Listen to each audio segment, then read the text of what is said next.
வணக்கம். நான் உங்கள் டாக்டர் ஆஷா லெனின் பேசுகிறேன். 13 வயசு ஒரு பாப்பா வந்து 2025 பிப்ரவரி மாதம் என்னோடய கிளினிக் வந்தாங்க. என்ன பண்ணிச்சு அந்த பாப்பாக்குன்னா ஹெரிடிட்ரி ஸ்பீரோசைட்டோசிஸ் அப்படின்னா என்னென்னா ரத்த சிவப்பணுக்கள் இருக்கு இல்லையா, அதோட ஷேப் வந்து ஸ்பியர் ஷேப்பில் மாறிடும், நார்மலாக இல்லாமல். அப்போ அது வந்து ரத்த குழாய்களுக்குள்ளே போகும்பொழுது ஈஸியாக அது நுழைய முடியாதனால பிரேக் டவுன் ஆகி மண்ணீரல் பாதிப்பு ஏற்படலாம். ஸோ என்கிட்ட இது ஜெனட்டிக் ப்ராப்ளம். என்கிட்ட வரும்போது அந்த பாப்பாவுக்கு கல்லீரல் மண்ணீரல் லைட்டாக வீங்கி போயிட்டு ஈஸியாக சீக்கிரமாக ஏர்லி ஏஜ்லேயே அதெல்லாம் ஃபெயிலியரில் போகும். ஸோ ஸ்ப்ளீனெக்டமி சொல்லுவாங்க, மண்ணீரல் கட் பண்ணி எடுக்கணும்னு சொல்லுவாங்க. அதை தொடர்ந்து பித்தப்பையில் கல் வரும், ஸோ பித்தப்பை எடுக்கணும்னு சொல்லுவாங்க. ப்ரொவைடட் பை லிவர் வந்து அஃபெக்ட் ஆகும். அப்போ வந்து லிவர்லேருந்து டைரெக்டாக கணையத்துக்கு இஆர்சிபி பண்ணி கனெக்ட் பண்ணுவாங்க. ஸோ இதுதான் அந்த ப்ரொசீஜர் இருக்கும். என்கிட்ட வரும்போது நான் சொன்னேன், பாப்பாவுக்கு பித்தப்பை கல் இருக்குது, பித்தப்பை எடுக்கணும்னு சொல்லியிருக்காங்க டாக்டர்னு சொன்னப்போ என்கிட்ட வந்தாங்க. அப்போ நான் சொன்னேன், பித்தப்பைன்றது ஒரு பேக் தான், அதுக்குன்னு எந்த வேலையும் இல்லை. அவங்களுக்கு கல்லீரல் ஒழுங்காக வேலை பார்க்காதனால தான், மண்ணீரல் ஒழுங்காக வேலை பார்க்காதனால தான் பித்தப்பைக்குள்ள கல் வருது. உறுப்பை எடுத்துட்டா இப்போயா ஒரு பேக் மாதிரி இருக்குது, அதில் கலெக்ட் பண்ணலாம். உறுப்பை எடுத்துட்டா அப்புறம் லிவர் சீக்கிரமாக ஃபெயிலியர் ஆயிரும். அதனால் அது இருக்கட்டும், கல்லை மட்டும் நம்ம மருந்துலே இதுதான் ப்ரொசீஜர், இதுதான் இப்படி தான் இருக்க போகுது. நம்ம வந்து இந்த கல்லை மட்டும் கிளியர் பண்ணிட்டு லிவர் ஸ்ப்ளீனுக்கு ஹோமியோவில் மருந்து இருக்கு, ஏற்கனவே நான் போட்டிருக்கேன். மண்ணீரலுக்கு உலகத்திலே பெஸ்ட் மெடிசன் வந்து அதோட லிட்ரேச்சர் இங்கே மேலே ஆட் பண்ண சொல்கிறேன். சியோனாந்தஸ் அப்படின்னு ஒரு மருந்து இருக்குது. அது வந்து அதோடைய ட்ரக் ப்ரூவிங் இது நான் ஆட் பண்ணுறேன்.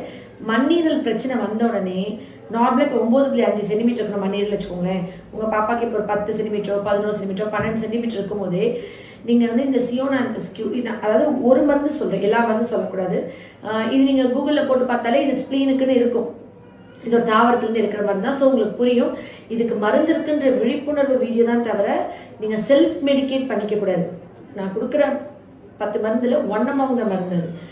ஸோ இதை வந்து நீங்கள் குவாலிஃபைட் டாக்டர்கிட்ட பார்த்து தான் எடுக்கணும். இப்படி இருந்தால் என்ன பண்ணுறதுன்னு அப்படியே நீங்கள் இருந்துடக்கூடாது. அண்ட் அப்படி நீங்கள் மருந்து சாப்பிடாம விட்டால் அந்த மண்ணீரல் வந்து 20 சென்டிமீட்டர் போச்சுன்னா அதை ஆப்ரேட் பண்ணி எடுக்கணும், இல்லை உள்ளே அது வெடிச்சிடும், ரப்சர் ஆயிடும் அப்படிலாம் சொல்லி டாக்டர்ஸ் சொல்லுவாங்க. அப்போ அந்த ஸ்ப்ளீன் வந்து உங்களுக்கு இப்போ இந்த இடத்துல வந்து ஒரு மாதிரி பாரமாக சுருக்குன்னு குத்துற மாதிரி ஒரு ஹெவினஸ், ஒரு பெயின், ஒரு நீங்கள் நிறைய தடவை இப்படி கை வச்சாலே உங்கள் மண்ணீரலை பார்க்குற அளவுக்கு அது பெருசாகிடும். இந்த எலும்பு விழா எலும்பு கீழே நீங்கள் அமுக்குனாலே உங்களால் ஸ்ப்ளீனை ஃபீல் பண்ணுற அளவுக்கு அது என்லார்ஜ் ஆகிடும். ஸோ நான் இந்த மாதிரி தான் இவங்க வந்தாங்க. அப்புறம் இப்போ கல்லீரலுக்கு வந்துட்டு ஆட்டோமேட்டிக்காக இங்கேருந்து வலி பின்னாடி பரவலாம், தோள்பட்டைக்கு பரவலாம், கழுத்துக்கு பரவலாம், இந்த பிரச்சனை இருக்குது. நான் அப்போ சொன்னேன் கல்லீரல் மண்ணீரலுக்கு சியோனாந்தஸ், கல்லீரலுக்கு சில மருந்துகள் இருக்குது, அந்த மருந்துகள்லாம் கொடுத்து பாப்பாவோட பித்தப்பை கல்லை நம்ம சேவ் பண்ணுவோம், பித்தப்பையை சேவ் பண்ணுவோம் அப்படின்னு நான் சொன்னேன். கல் என்ன ஆகும், போய் அடைச்சி சப்போஸ் ஏதாவது மஞ்சக்கம்மலை வந்தால் கூட இம்மீடியட்டாக கூட்டிகிட்டு வந்துடுங்க. நான் வந்து அந்த கல்லை கிளியர் பண்ணி, கல் போகிற வழியாக தானே, இப்போது கர்ப்பவாய் வழியாக இவ்வளோண்டு கர்ப்பவாய் வழியாக இவ்வளோ பெரிய குழந்தை பிறக்கும் போது இடுப்பில் இருக்கிறது எலும்பு தான். எல்லாருக்கும் வந்து அங்கே நின்று அடைச்சதுன்னு எல்லாருமே அவன் சிசேரியன் பண்ணல. என்ன பண்ணுறோம், இடுப்பு எலும்பே விரிஞ்சு கொடுத்து உள்ளே இருக்கிற பிள்ளையை வெளியே தள்ளுது. எலும்பே விரிச்சு கொடுத்து குழந்தைய வெளியே தள்ளுற அளவுக்கு இயற்கை நம்ம உடம்பை வச்சிருக்கு. இந்த பித்தப்பையிலேருந்து போகிறது வந்து எலும்பு கிடையாது, ஒரு டியூப் தான், அது எலாஸ்டிசிட்டி இருக்குது. ஸோ அது வந்து விரிஞ்சு கொடுத்து தள்ளுறதுக்கு மெடிசன்ஸ் இருக்குது. சப்போஸ் அடைச்சி மஞ்சக்காமலை வந்ததுன்னா 1 நாள் 2 நாள் அந்த மருந்து சாப்பிடுவோம், பாஸ் ஆகிடுது. போகிற வழி பித்தப்பை வந்துட்டு அதுலேருந்து பித்தம் போகிற அந்த பைல் டக்ட் வழியாக வயிற்றுக்கு தான் போய் விழப்போகுது, அப்புறம் அது மோஷனில் வரப்போகுது. ஆனால் இந்த இடத்துல அடைக்கும்போது வலி தாங்க முடியாமல் வலி நீங்கள் வந்து ரொம்ப பயந்து இம்மீடியட்டாக போய் ஸ்டண்ட் வச்சுட்டு பித்தப்பையை எடுத்துட்டிங்கன்னா உறுப்பே போயிடும் இப்படின்றத எக்ஸ்பிளைன் பண்ண அப்புறம் என்ன பண்ணீங்க, நீங்கள் போயிட்டு பித்தப்பை டியூப்பில் கல் வந்துச்சு, பாப்பாவுக்கு ரொம்ப வலிச்சிச்சு. அப்புறம் என்ன ஸ்டென்ட் வச்சு விட்டுட்டு பித்தப்பை என்ன பண்ணீங்க,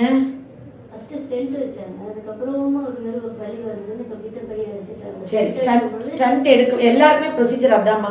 ஸ்டண்ட் வச்சு சப்போஸ் எண்டோஸ்கோப்பி போட்டு கல் வந்து டியூப்ல இருக்குன்னா ஸ்டண்ட் வச்சுட்டு டியூப்ல இருக்க கல் எடுத்துருவாங்க. 3 மாசத்துக்குள்ள அந்த டியூபை திருப்பி ரிமூவ் ஸ்டண்ட் எடுக்கணும். ஸ்டண்ட் எடுக்கும் போது பித்தப்பை எடுக்காம ஸ்டண்ட் எடுக்கவே மாட்டாங்க. நீங்க இல்ல வலி தான் போயிடுச்சு, கல் தான் போயிடுச்சு, எனக்கு பித்தப்பை எடுக்காதீங்கன்னு சொன்னா திரும்பி பித்தப்பையில கல் வரும், எடுத்தாதான் நல்லதும்பாங்க. நான் தான் கேட்பேன், இப்போ கிட்னியில் கல் வருதுன்னு கிட்னி எடுத்துருவீங்களா? ஏன் கிட்னியில் கல் வருதுன்னு கிட்னி எடுக்க மாட்டேங்கிறீங்க? இந்த கிட்னியில் கல் வருது, இந்த கிட்னியில் கல் வருது, இந்த கிட்னியை எடுத்துட வேண்டியதுனே. சரி பித்தப்பை எடுத்துட்டீங்க, இப்போ பித்தப்பை நான் ஒரே ஒரு சின்ன சைடு எஃபெக்ட் இருக்கு. என்னன்னா ஸ்டண்ட் வச்சுட்டு அதை எடுக்குமா அந்த இடத்துல ஸ்டிக்சர் வந்துடலாம், டியூப் வந்து ஒட்டி போயிடலாம். ஸோ அதை திருப்பி டைலேட் பண்ணுவாங்க. சரி, பித்தப்பை எடுத்துட்டீங்க, இப்போ என்ன எடுக்கணும்னு சொல்லியிருக்காங்க அடுத்து? பித்தப்பை எடுத்த உடனே சரியாயிடும் சொல்லி அனுப்பி விட்டாங்க. ஒரு 2 மாசம் கழிச்சு திரும்ப பாப்பாவுக்கு வலி வந்தது.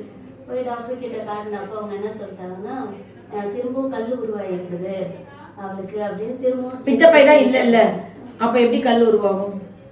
அவளுக்கு அந்த ப்ராப்ளம் இருக்கிறதுனால கல்லீரல்ல இருந்து தான் கல்லே கொழுப்பே ஹார்டாகி கல்லாகும். பித்தப்பைக்குள்ள இருந்து ஊத்து மாதிரி கல் வரல.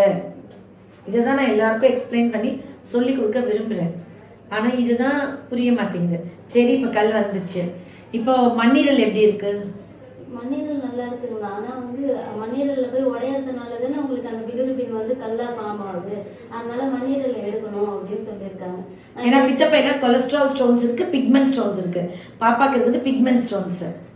இப்ப என்ன கேட்டேன் நானு, அப்ப மண்ணீரல் எடுத்ததுக்கு அப்புறம் கல் ஃபார்ம் ஆகாதானே? அது சொல்ல முடியாது. அதுக்கப்புறமா கல் ஃபார்ம் ஆகலாம். அப்ப நாங்க என்ன செய்யறதுன்னா, சரி இப்ப வந்து ஃபர்ஸ்ட் பித்தப்பை எடுத்துட்டீங்க, அடுத்து மண்ணீரல் எடுக்க போறீங்க. சரி, அப்புறம் கல்லீரலுக்கு இப்ப இது ரெண்டும் ரிமூவ் பண்ணும்போது ஆட்டோமேட்டிக்கா கல்லீரல் பாதிக்குமா பாதிக்காதா? அவங்க அதை பத்தி ஒண்ணுமே சொல்லல. இப்ப பாப்பாக்கு மண்ணீரல் எடுக்கிறீங்க. இப்ப இன்னைக்கு அவளுக்கு 4ஆம் தேதி பிளட் டெஸ்ட் எடுத்திருக்காங்க. அந்த 4ஆம் தேதி எடுத்த பிளட் டெஸ்ட்ல வந்து அவளுக்கு மஞ்சக்காமல 17.25 இருக்கு பிலிரூபின். பிலிரூபின் டோட்டல் வந்து 17, டைரக்ட் 5, இன்டைரக்ட் 11 இருக்கு. உங்க பாப்பாக்கு என்ன வயசாது? 13 வயசு. 13 வயசுல மஞ்சக்காமல 17 இருக்கு. சாதாரணமா இன்ஃபெக்ஷன் ஆகி மஞ்சக்காமல போய் நாட்டு மருந்து சாப்பிட்ற மஞ்சக்காமல இல்லை. இது லிவர் ஒழுங்கா வேலை பார்க்காதனால, லிவர் வந்து ஃபெயிலியர்ல போறதுனால வரக்கூடிய மஞ்சக்காமல. சரி, இப்போ வந்து இந்த பித்தப்பை எடுத்ததுக்கு அப்புறமும் நீங்க வந்துட்டு இப்போ மஞ்சக்காமலை இருக்கு. இப்போ என்ன பண்ணலாம்னு சொன்னாங்க? இந்த மஞ்சக்காமலை எப்படி குறைக்க போறீங்க? அவளுக்கு மஞ்சள் காமலை மறுநாளே பை வந்து அவங்க ஸ்டண்ட் வச்ச உடனே வச்சுட்டு ஸ்டெப்ஸ் எல்லாம் ஏற்றின உடனே பார்த்தீங்கன்னா குறைஞ்சி 5 வந்துடுது. எப்பவுமே அவளுக்கு 50 வரைக்கும் போயிட்டு இது மாதிரி அவங்க எதாவது பண்ணாங்கன்னா திரும்ப கம்மி ஆகிட்டு வந்துடுது. சரி, ஜெனட்டிக் ஒன்றும் பண்ண முடியாது. ஆமாமா, ஜெனட்டிக் ஒன்றும் பண்ண முடியாது. ஆனா பித்தப்பை இருந்தப்ப பித்தப்பைக்குள்ள கல் கலெக்ட் ஆச்சு. இப்போ பித்தப்பை எடுத்ததுக்கு அப்புறம் டியூப்ல கல் கலெக்ட் ஆகுது. பித்தப்பைன்றது ஒரு பை. அப்போ ஹோமியோ மெடிசன் சாப்பிட்டுட்டே இதான் விதி.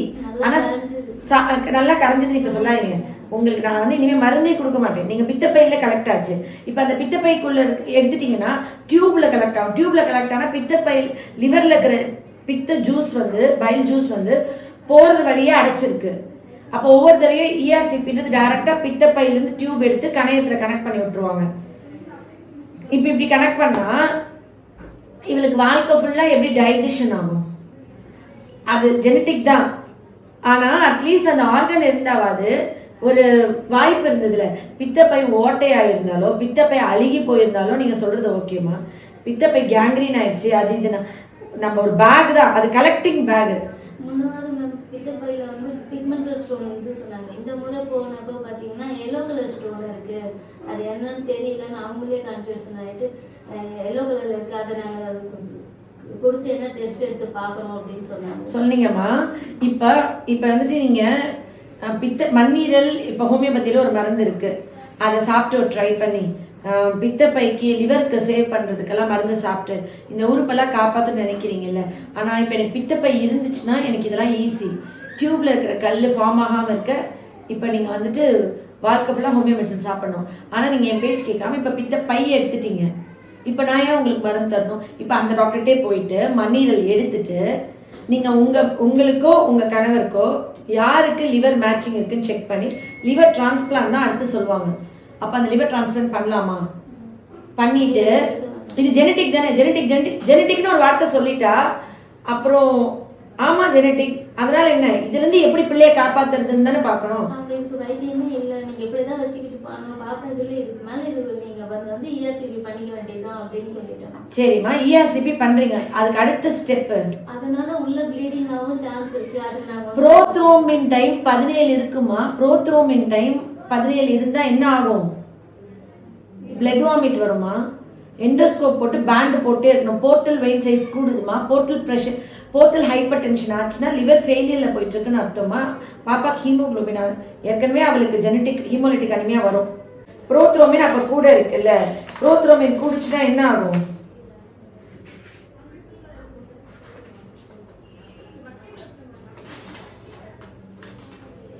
ஓ, ஜூன் மாதம் எடுத்ததில் வந்துட்டு ஸ்டோன் வந்து பெருசாக இருக்கு. 11x10 mm காமன் பைலட்டில் கல் இருக்கு. இப்போ சரி, ஸ்ப்ளீன் வந்து 13.4 சென்டிமீட்டர் இருக்கு.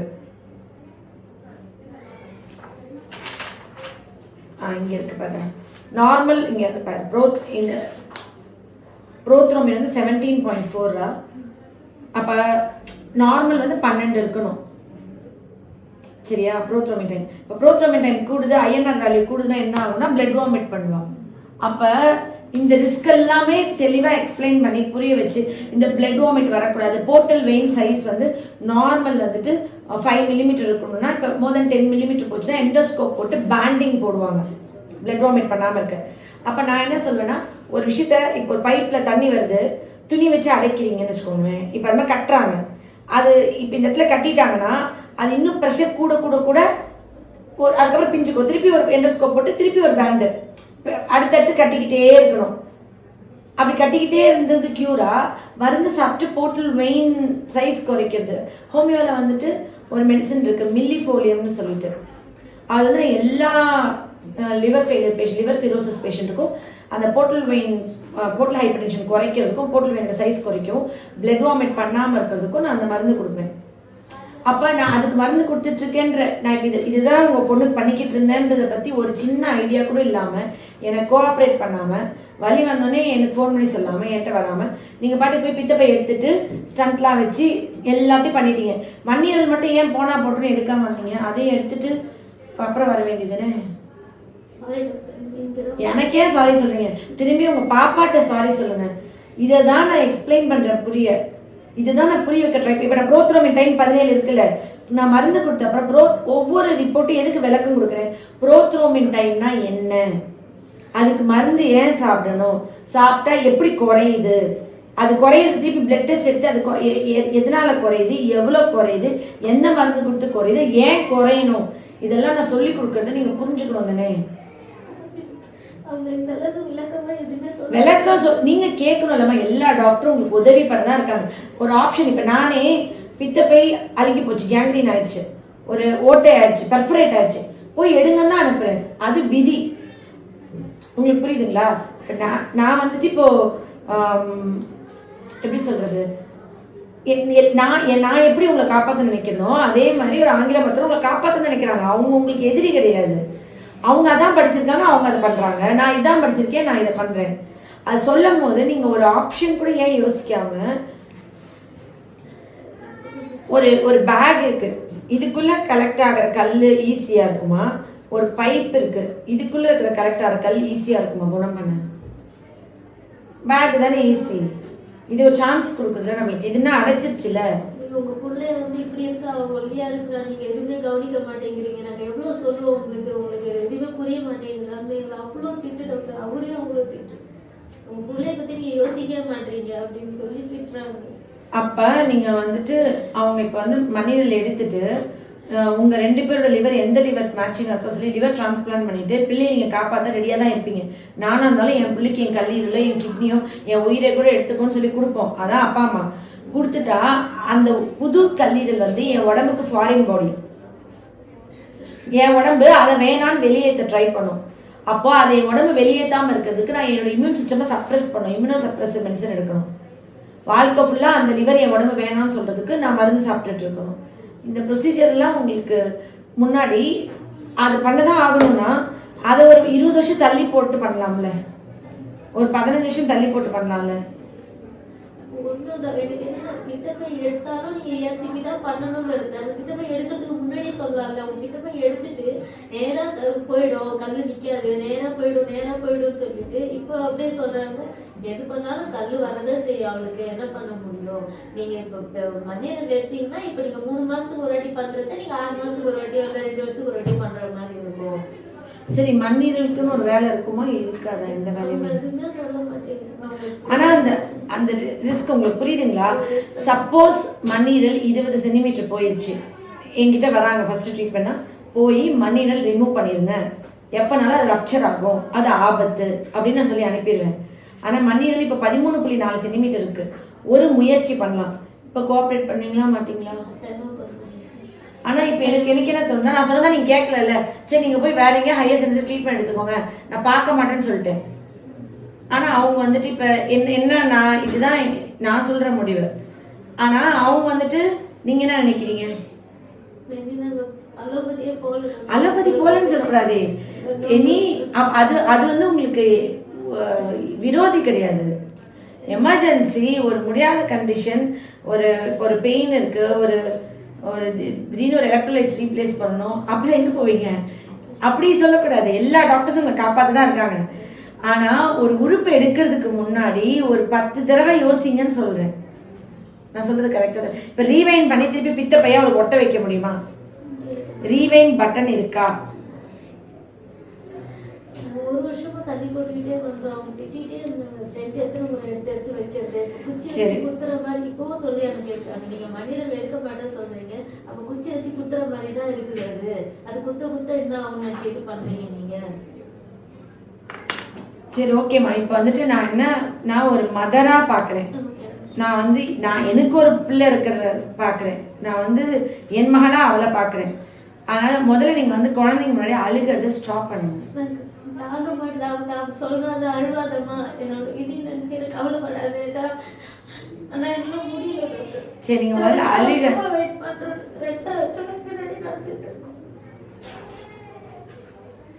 சரி, நீங்க இப்போ என்ன பண்ண போறோம்ன்றது உங்களுக்கு புரிஞ்சிருச்சுல? அதுக்காக தான் வீடியோவே எடுத்திருக்கேன். இது பப்ளிக் அவேர்னஸே இல்லை.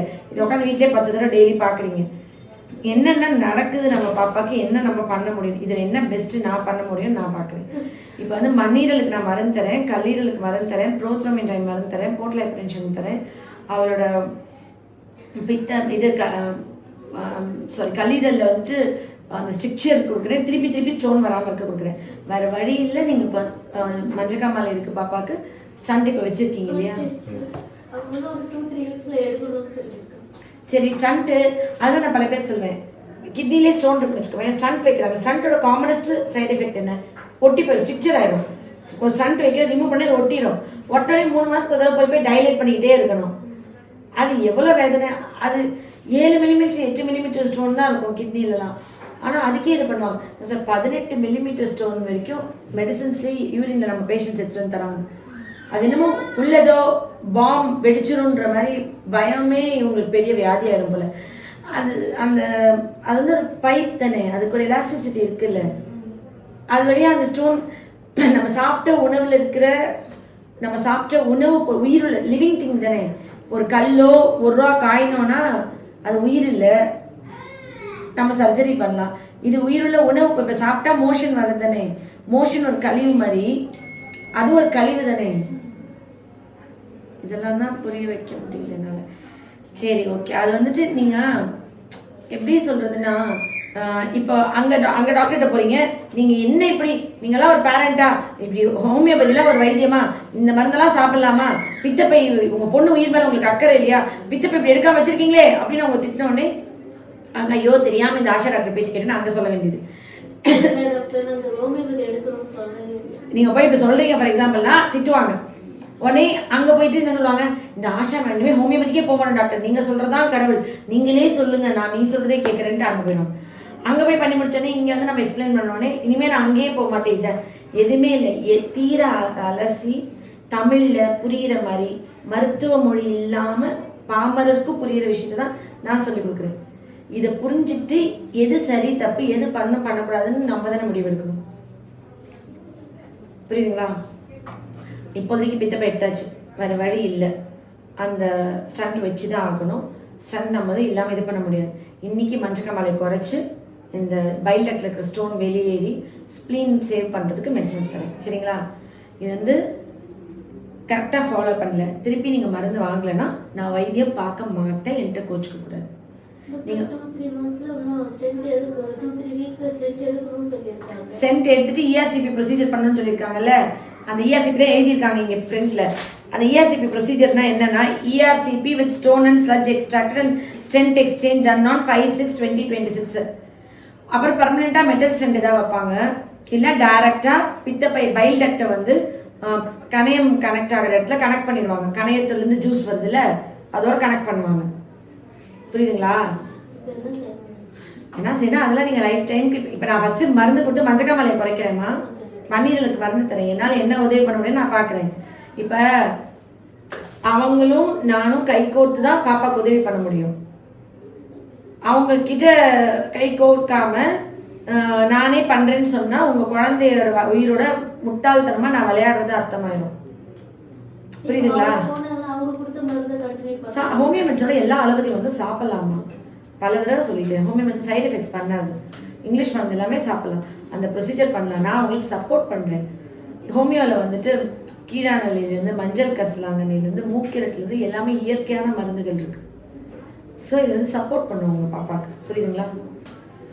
Love you all. நன்றி. நீங்கள் மருந்து